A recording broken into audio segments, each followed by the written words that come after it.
우리 마음을 한번 다짐하겠습니다. 주여 말씀하옵소서. 말씀대로 순종하고 살아가는 여러분들이 되기를 축복합니다. 오늘 설교 제목이 뭐죠? 사랑은 행동입니다. 사랑은 눈물의 씨앗입니다 하려다가 사랑은 행동입니다 이렇게 했습니다. 질문 1번 문제 시작.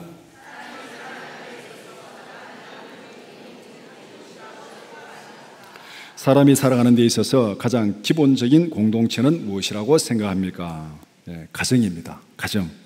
하나님은 인간을 공동체로 창조하셨습니다. 남자와 여자로 창조하셨습니다. 인간은 가정에서 태어나고 가정에서 성장하고 가정에서 생활합니다. 가정을 떠나서는 인간이 존재할 수 없습니다. 옛날에 제가 어릴 때 보니까 막 부모에게 말을 안 듣고 막 망나니 보고 부모들이 하는 말이, 야 이놈아 너는 하늘에서 떨어졌냐 땅에서 솟았냐. 하늘에서 떨어진 놈도 없고 땅에서 솟은 놈도 없고 다 가정에서 태어나고 가정에서 성장하고 가정에서 생활하는 거. 가정이 없으면은 인간은 이 땅에 존재할 수 없습니다. 질문 2번째 시작.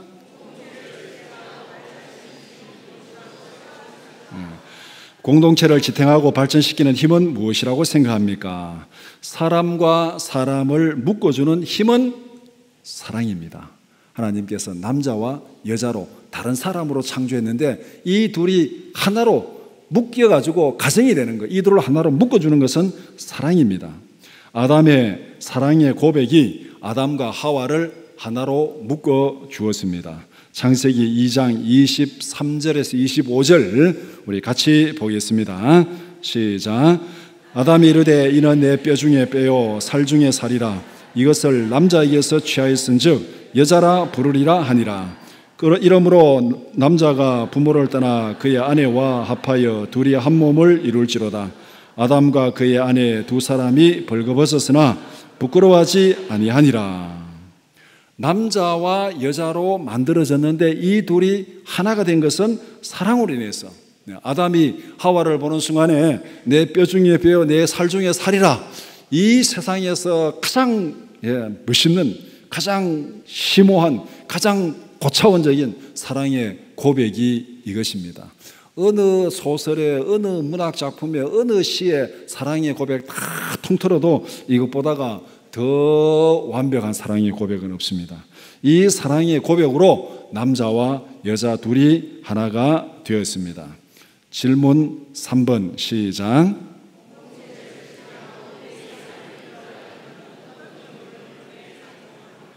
공동체를 지탱하고 삶을 이끌어가는 힘은 어떤 경로를 통해 작동합니까? 어떤 힘이든지 간에 힘이 작동하는 경로가 있습니다. 우리 전기는 전기대로 작동하는 경로가 있잖아요. 전등에 불이 켜지든지 아니면 이 모터를 돌려가지고 어떻게 하든지 전기는 전기의 힘이 작동할 수 있는 경로를 만들어야 되고, 또 물은 물이 작동할 수 있는 경로를 만들어야 되잖아요. 물 청소하고 물 세차하고 이럴 때. 그러면은 우리 이 삶을 이끌어가고 공동체를 지탱하는 힘이 사랑인데, 그럼 이 사랑은 어떤 경로를 통해서 작동하는가? 이 질문을 가지고 오늘 말씀을 함께 살펴보기를 원합니다.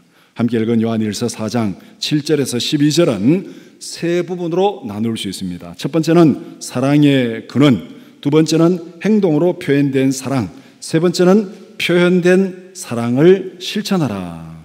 첫 번째는 사랑의 근원입니다. 질문 11번 시작.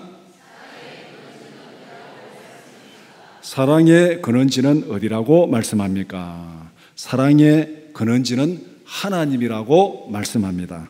7절 말씀에 사랑은 하나님께 속한 것이니, 8절에 하나님은 사랑이심이라. 사랑의 근원지는 하나님입니다. 사랑은, 하나님은 사랑이다. 이 말은 사랑은 하나님의 본성적인 성품이라는 뜻입니다. 하나님은 사랑이다. 이 말은 다른 말로 말하면 하나님의 그 본성적인 성품은 사랑이다. 그렇게 말하고 있는 거예요. 사랑이 하나님의 본성적인 성품입니다. 하나님의 성품은 생각과 행동으로 표현되게 되어 있습니다. 우리가 어떤 사람을 보고 그렇게 말하잖아요. 아, 그 사람 참 성질 더럽네.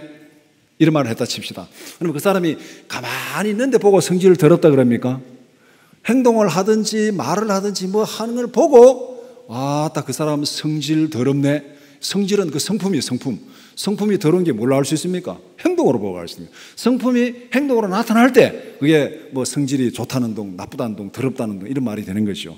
하나님의 성품은 하나님의 생각과 행동으로 표현되어집니다.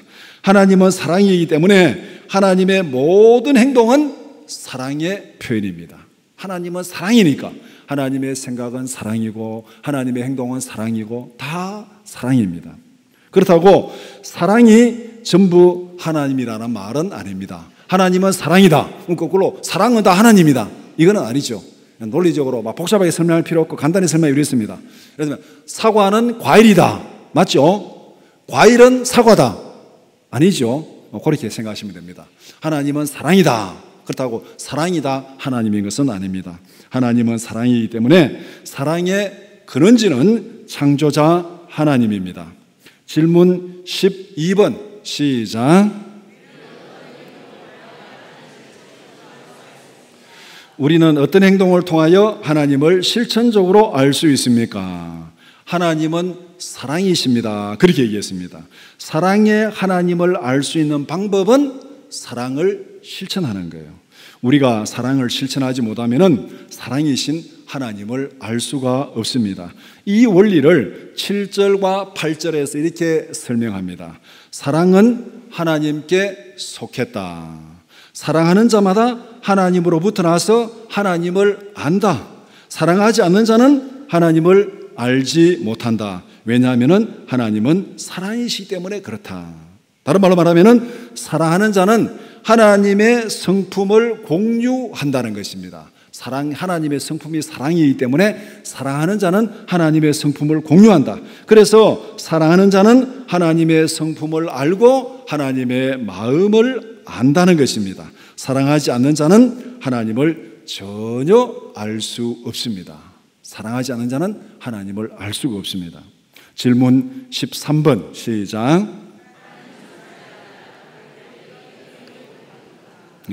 하나님은 사랑이다라는 말은 우리에게 어떤 행동을 요구합니까? 서로 사랑하라고 요구하십니다. 7절, 8절 보면은 사랑하는 자들아 우리가 서로 사랑하자. 땡땡땡땡 쭉 끝나서 마지막에 이는 하나님은 사랑이심이라. 왜 우리가 서로 사랑해야 되나? 하나님은 사랑이시기 때문에. 하나님은 사랑이시기 때문에 우리가 서로 사랑해야 된다. 그렇게 말씀합니다. 하나님은 창조자이고 우리는 하나님의 형상대로 만들어진 피조물입니다. 형상은 원본을 닮아야 됩니다. 하나님의 형상대로 만들어진 인간은 원본인 하나님의 모습을 닮아가야 됩니다. 하나님이 사랑이라면 우리는 마땅히 사랑의 모습을 닮아야 됩니다. 하나님의 모습을 닮아가는 행동이 바로 서로 사랑하는 것입니다. 왜? 하나님은 사랑이기 때문에. 그래서 서로 사랑하라. 이는 하나님이 사랑이심이니라. 그렇게 말씀합니다. 사랑의 근원지는 하나님입니다. 하나님은 사랑이기 때문에 하나님의 모든 행동은 사랑의 표현입니다. 세상에 죄가 들어옴으로써 사랑에 너무나도 많은 변종이 생겼습니다. 모조품, 짝퉁이 많이 생겼습니다. 그러니까 하나님의 사랑이 진품이고 진짜인데 거기에 죄가 들어오면서 여러 가지 변종이 생겨가지고 우리 주위에는 모조품, 짝퉁 사랑이 너무나도 많습니다. 우리는 이 모든 모조품 중에서 진짜가 뭔지를 알아야 돼요. 진품이 뭔지. 하나님의 사랑이 진짜 사랑입니다. 하나님의 사랑은 하나님의 성품을 반영하는 행동입니다. 하나님의 성품을 반영한 행동이 진짜 사랑인데 그러면은 모조품과 짝퉁, 진품과 모조품, 진품과 짝퉁을 구분하는 기준이 뭐냐? 요 한 세 가지 제가 말씀드리겠습니다. 진짜 이게 진품 사랑이냐, 모조품 사랑이냐? 첫 번째는 하나님의 사랑은 의롭고 선한 행동입니다. 죄악으로 오염된 사랑은 진품이 아니라 짝퉁입니다. 하나님의 사랑은 의롭고 선한 행동입니다. 두 번째는 하나님의 사랑은 희생적인 행동입니다. 남을 이용해서 자기의 유익을 추구하는 것은 진품이 아니라 짝퉁입니다. 어떤 사람이 가지고 선물 주고 친절하게 해주고 챙겨가지고 한 2, 3년 동안 잘 보여가지고 나중에 집 홀라당 팔아가지고 도망쳐버리면 그거는 의도를 가지고 남을 해하게 하기 위해서 자기 유익을 위해서 그렇게 한 거예요. 이거는 바로 모조품 사랑입니다. 세 번째는 하나님의 사랑은 의지적인 행동입니다. 하나님은 택하신 자를 끝까지 사랑하십니다. 감정에 좌우되는 것은 진짜 사랑이 아닙니다. 짝퉁입니다. 내가 기분 좋으면 사랑한다 그러고 내가 기분 나쁘면 막 사랑하지 않고 미워하고 그거는 짝퉁입니다. 진품이 아닙니다. 짝퉁과 진품을 구분할 줄 아는 여러분들이 되기를 축복합니다. 두 번째, 행동으로 표현된 사랑. 질문 21번 시작. 하나님의 사랑은 어떤 행동으로 표현되었습니까? 하나님의 사랑은 추상적인 것이 아닙니다. 하나님의 사랑은 그냥 말로만 하는 것이 아닙니다. 역사 속에 구체적인 행동으로 표현되었습니다. 요한일서 4장 9절 말씀 우리 한번 같이 보겠습니다. 시작. 하나님의 사랑이 우리에게 이렇게 나타난 바 되었으니 하나님이 자기의 독생자를 세상에 보내심은 그로 말미암아 우리를 살리려 하심이라. 하나님의 사랑은 독생자를 보내는 구체적인 행동으로 표현되었습니다. 하나님의 사랑은 하나님의 성품을 반영하는 행동이라 그랬습니다. 하나님의 사랑은 말로만 하는 사랑이 아닙니다. 하나님의 사랑은 감상적인 느낌이 아닙니다. 하나님의 사랑은 의롭고 희생적이고 의지적인 행동으로 표현된 행동입니다. 질문 22번 시작.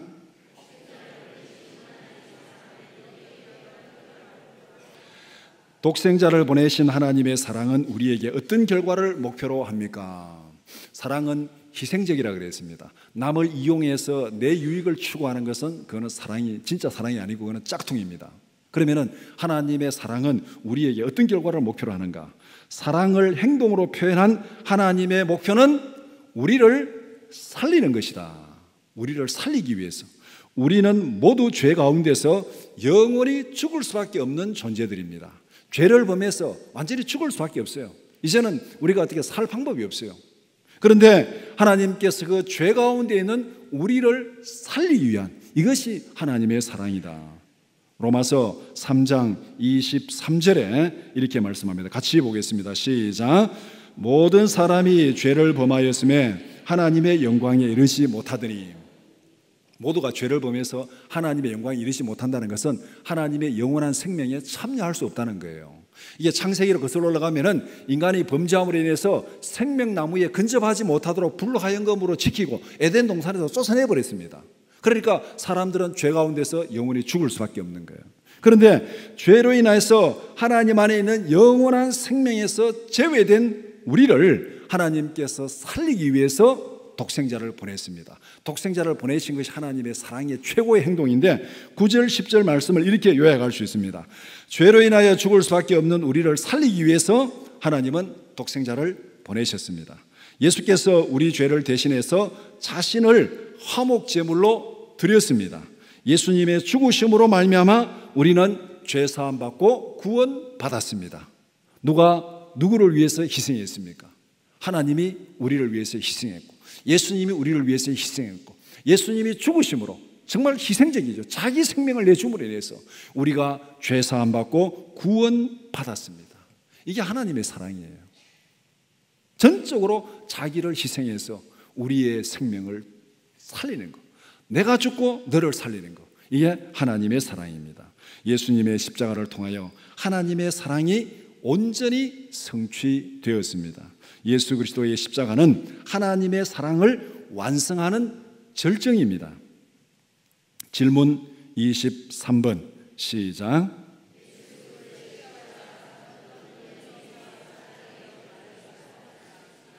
예수 그리스도의 십자가 사건은 어떤 의미에서 사랑의 절정이라고 말할 수 있습니까? 사랑의 특성을 세 가지로 설명했는데 적어도 예수 그리스도의 십자가는 이 앞에 의롭고 당연히 의로운 거죠. 뒤에 두 개. 첫 번째는 우리를 살리기 위해서 독생자를 보내신 희생의 절정입니다. 예수 그리스도의 십자가는 우리를 살리기 위해서 독생자를 보내신 희생의 절정이다. 요한복음 3장 16절 말씀 같이 보겠습니다. 시작. 하나님이 세상을 이처럼 사랑하사 독생자를 주셨으니 이는 그를 믿는 자마다 멸망하지 않고 영생을 얻게 하려 하심이라.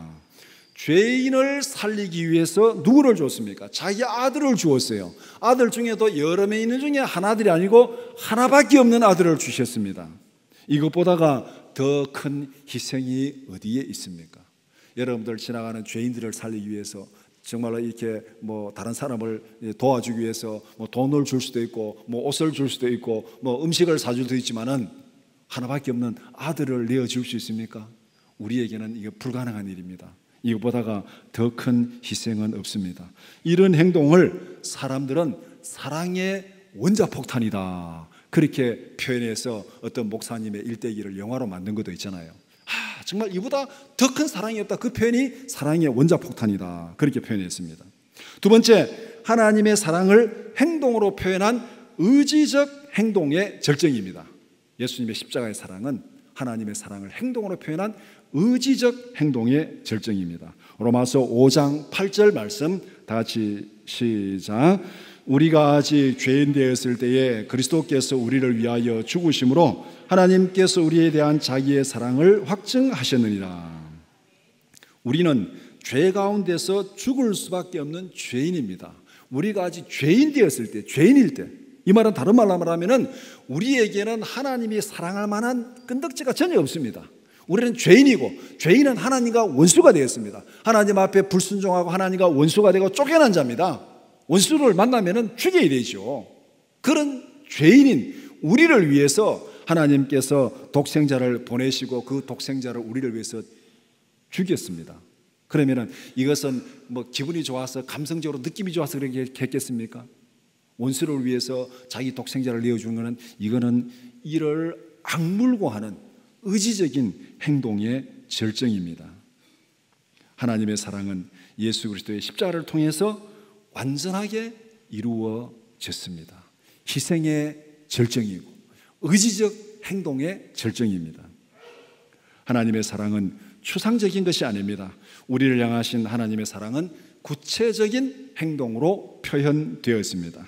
우리를 사랑하시는 하나님의 목표는 분명합니다. 죄 가운데서 영원히 죽을 수밖에 없는 우리를 살리기 위해서 하나님이 우리를 사랑하시는 이유는 간단합니다. 왜 하나님이 독생자를 내어주시고 왜 하나님이 희생했는가? 하나님이 뭔가 우리에게 뭔가 좀 이득을 취하려고 그렇게 한 거 아니냐? 하나님은 분명히 말씀했습니다. 우리를 살리기 위해서, 죄 가운데서 영원한 죽음 가운데서 살리기 위해서 하나님께서 우리를 사랑하셨습니다. 하나님은 우리를 살리기 위해서 구체적 행동으로 우리를 사랑하셨습니다. 우리를 구원하기 위해서 예수 그리스도를 이 땅에 보내주셨습니다. 우리의 죄값으로 예수님의 생명을 대신 내어주셨습니다. 예수께서 우리 죄를 대신해서 십자가에 죽으심으로 우리는 죄사함 받고 구원받았습니다. 예수님의 십자가는 죄인을 향한 하나님의 사랑을 행동으로 실천한 최고의 사건이고 최고의 행동입니다. 세 번째, 표현된 사랑을 실천하라. 질문 31번 시작. 하나님은 우리를 어떻게 사랑하셨습니까? 11절에 이렇게 말씀합니다. 사랑하는 자들아, 하나님이 이같이 우리를 사랑하셨은즉, 이같이가 뭡니까? 앞에서 설명한 대로 이같이 우리를 사랑하셨은즉 우리의 죄값을 지불하기 위해서 아들의 생명을 내어주셨습니다. 자신의 독생자를 죽여서 우리를 살리셨습니다. 이것이 우리를 사랑하신 하나님의 행동입니다. 하나님의 마음은 사랑의 마음입니다. 자식을 향한 부모의 마음이 사랑의 마음이듯이 자기 형상대로 만들어진 인간을 향한 하나님의 마음도 사랑의 마음입니다. 여러분, 자식을 다 사랑하죠. 여기 있는 분들은 다 간혹 인터넷 보니까 이 마약 중독돼가지고 게임 중독돼가지고 자기 아인지 뭔지 모르고 굶어 죽이는 그런 부모들이 간혹 있는데 그거는 좀 이 정신이 좀 비정상적이 돼가지고 그런 거예요. 여기 앉아있는 여러분 온전한 정신을 가진 분들은 다 자식을 사랑합니다. 왜 사랑합니까? 사랑할 건덕지가 있어서? 이유는 하나예요. 왜? 낳았으니까. 내가 낳았으니까. 다른 이유는 없습니다. 내가 낳았으니까. 잘생겨서 사랑합니까? 똑똑해서 사랑합니까? 공부 잘해서 사랑합니까? 그러면은 못생기고 공부 못하고 멍청한 놈은 사랑하지 않습니까? 자식이 5 있습니다. 내 놈은 똑똑하고 잘생겼고 공부도 잘하고 세상에서 정말 똑똑하게 잘 살아갑니다. 한 놈은 멍청하고 바보 같고 제대로 살아가지도 못합니다. 부모의 마음은 어디에 더 많이 가 있습니까? 이 4명을 더 사랑해야 돼요? 이 멍청한 놈인데 더 많이 가 있잖아요. 부모의 마음은 이 멍청한 놈인데 더 많이 가 있어요. 왜? 내가 낳았으니까. 이유는 없습니다. 내가 낳았으니까. 그러면은 하나님이 우리를 사랑하는 것도 마찬가지입니다. 성경에 보면은 막 하나님 우리를 사랑한다.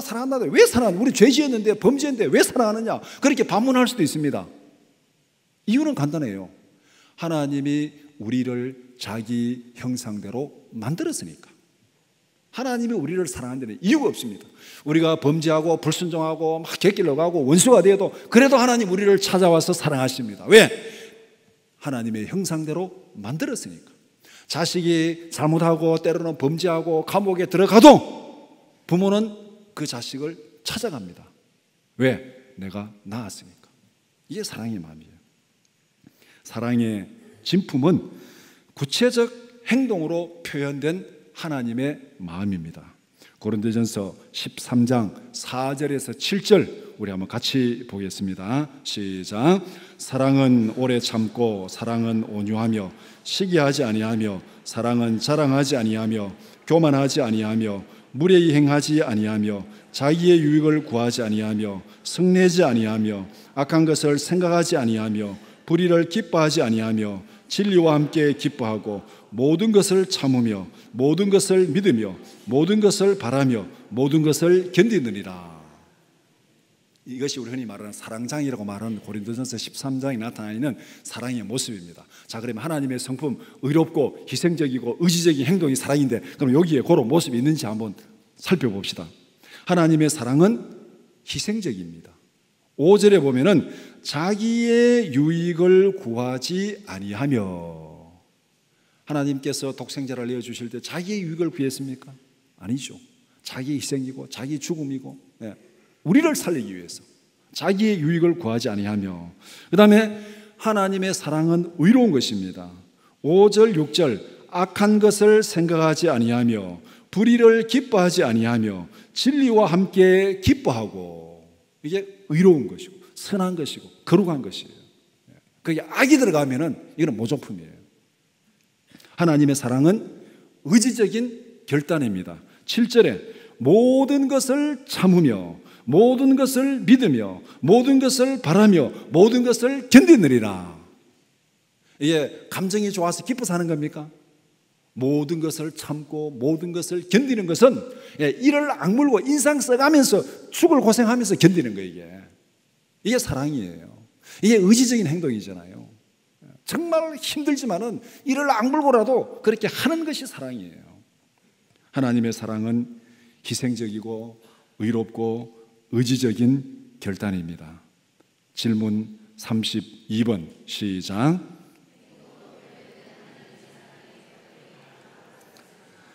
행동으로 표현된 하나님의 사랑에 어떻게 반응하라고 말씀합니까? 11절 말씀, 우리도 서로 사랑하는 것이 마땅하도다.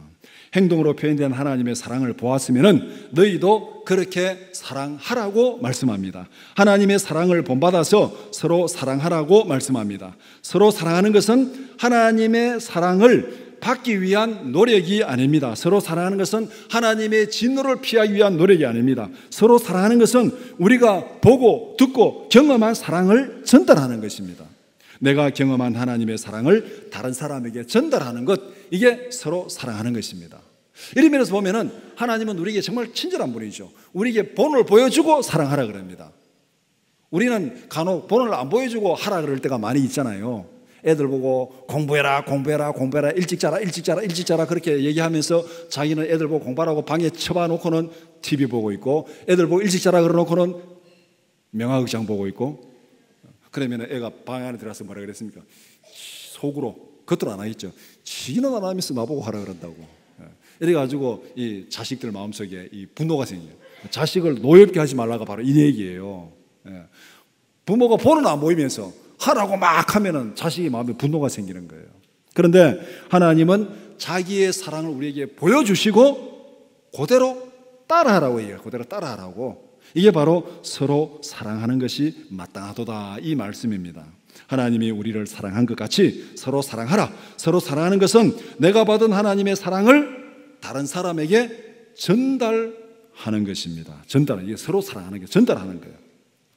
질문 33번 시작.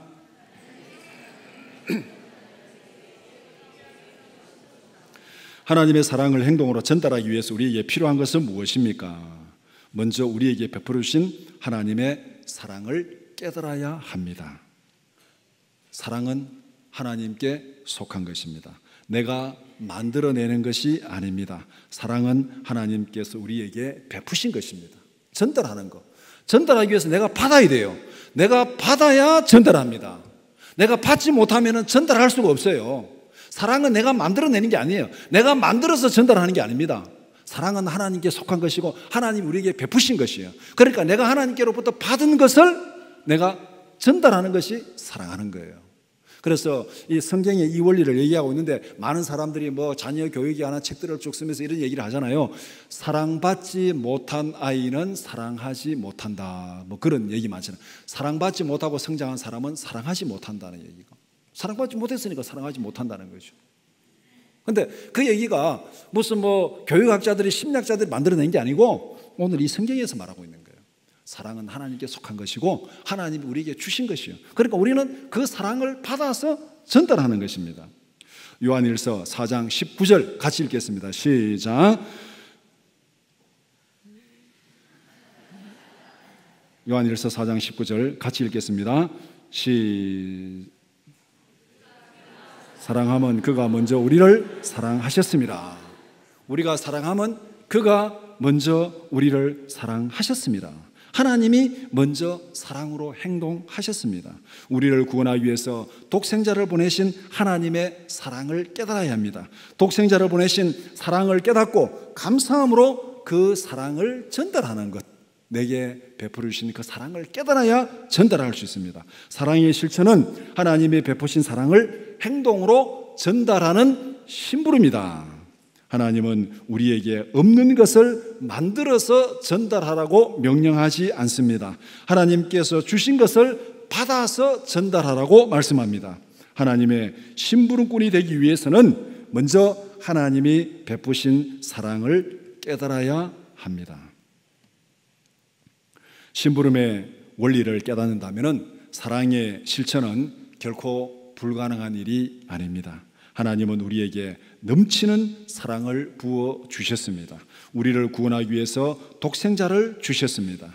예수님께서 십자가에 죽으심으로 우리는 죄 사함 받고 구원 받았습니다. 하나님은 구체적인 행동으로 우리를 사랑하셨습니다. 우리에게 행동으로 보여주신 그 사랑을 전달하라고 말씀합니다. 하나님의 사랑을 다른 사람에게 전달하는 것이 서로 사랑하는 것입니다. 내가 받고 깨달은 하나님의 사랑을 다른 사람들에게 전달하려면 내가 하나님의 사랑을 깨달아야 되는 것이죠. 그 깨달은 것을 전달하는 것, 이것이 하나님의 사랑을 실천하는 것입니다. 우리 모두가 하나님의 사랑을 행동으로 전달하는 사랑의 심부름꾼이 되기를 축복합니다. 말씀을 정리해 봅시다. 사랑의 원조는 하나님입니다. 진품 사랑은 하나님의 마음에서 나오는 것입니다. 하나님의 사랑은 의롭고 희생적이고 의지적인 행동입니다. 무엇이든지 명품에는 모조품, 짝퉁이 굉장히 많습니다. 음식점에도 짝퉁이 굉장히 많아요. 순두부로 유명한 동네 가면은 간판에 뭐가 많이 있는 거 보게 됩니까? 원조 순두부. 원조는 하나가 되어야 되는데 전부 원조 순두부예요. 원조 순두부. 곰탕으로 유명한 동네 가면은 무슨 간판이 많아요? 원조 곰탕. 다 원조입니다. 근데 분명히 진품은 하나인데 다 원조예요. 사랑에도 모조품, 짝퉁이 너무나도 많습니다. 사랑의 원조는 하나님입니다. 우리 주위에서 사랑의 이름으로 행해지는 모든 행동 현상에 이게 진품인지 짝퉁인지를 구분하는 기준은 딱 세 가지 딱 대입하면 돼요. 의로운 것인가? 의로운 행동인가? 희생적인 행동인가? 의지적인 행동인가? 이 세 가지를 딱 대입해 보면은 여기에서 벗어나는 것은 짝퉁입니다. 하나님의 사랑은 의롭고 희생적이고 의지적인 행동이 하나님의 사랑입니다. 죄로 타락한 모조품 사랑에 빠져서 짝퉁 인생을 살지 말고 진품 사랑을 깨닫고 진품 인생을 살아가는 여러분들이 되기를 축복합니다. 기도드리겠습니다.